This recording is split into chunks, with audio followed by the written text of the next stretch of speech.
Welcome to Tenor Tech, where I solve the problems you didn't even know you had. You start by deciding the voice path and why it matters. Built-in app voice is fastest, API gives control. Once decided, obtain an API key and keep it in an env variable so you don't leak credentials. Then install the SDK or client library. Make sure your audio settings match the model. 16000HC and 16-bit PCM reduce resampling. Also configure cores or local permissions. Now create a small test call that requests a short TTS response to confirm connectivity and audio format. Next, implement streaming so the assistant talks back in near real time.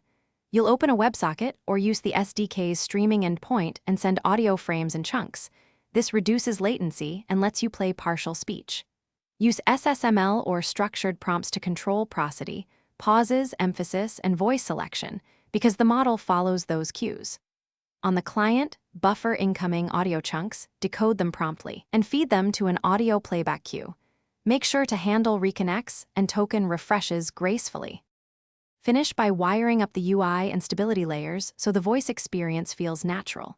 Provide mic and playback controls, display speaking indicators, and allow voice selection. Make sure you implement retry logic with exponential backoff and automatic token renewal to avoid silent failures. Test under poor network conditions and add a fallback. If streaming fails, request a single TTS audio file and play it. If you still hear nothing, check browser mic and speaker permissions first.